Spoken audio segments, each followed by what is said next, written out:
In this lesson, we'll add a cast shadow from the apple and a shadow onto the apple to create depth and dimension and a sense of realism that grounds the object into the design to make it believable to the viewer.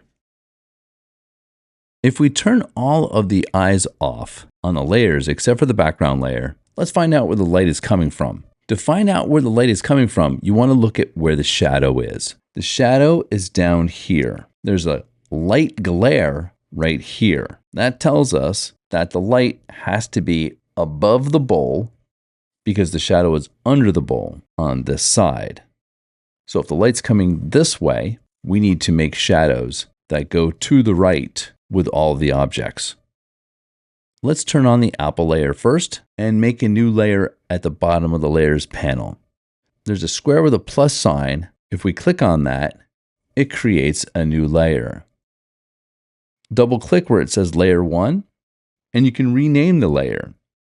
We're going to name it Green Apple Shadow and press return. Let's take that layer and drag it underneath the apple green layer. Let's get a soft round brush and click on the little black and white little icon here.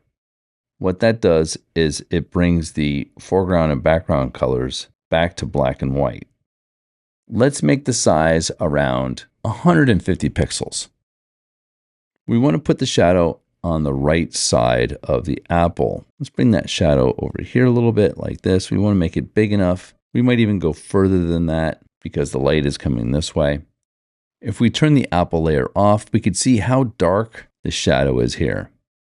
The shadow is really dark here, but then light from around the shadow is diffusing the shadow here to soften the shadow. So we want to do that with this shadow. Turn the apple layer back on again, and let's get the eraser tool with a soft round brush. Let's bring the opacity down on that soft round brush to about 30%. Let's make our brush a little bit bigger. Let's make it about 160 pixels. And let's go from the outside in. All right, I think the opacity is too much. Command Z to go back in time one step.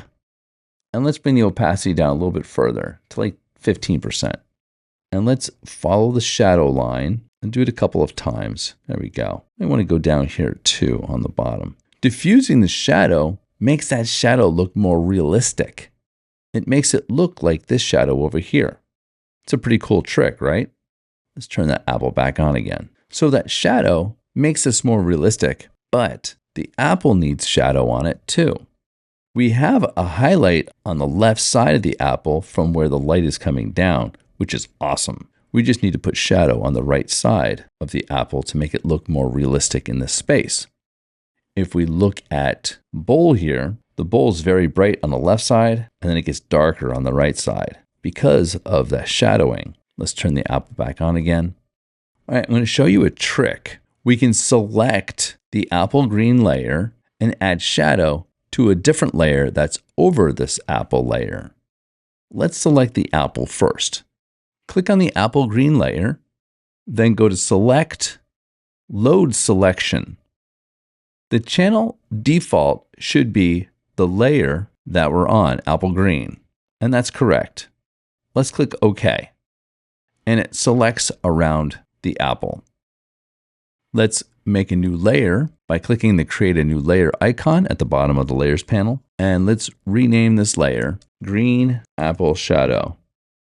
So you might get confused with these two names of these layers. So I'm going to rename this layer to Green Apple Cast Shadow because this shadow is considered a cast shadow. The shadow is being cast by the apple. Click on the Green Apple Shadow layer and click on the brush. Make sure you have a soft brush and bring the pixel width of the brush up to 500 pixels.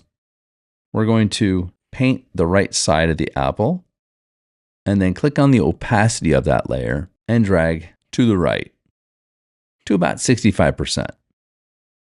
Let's deselect that selection, Command D.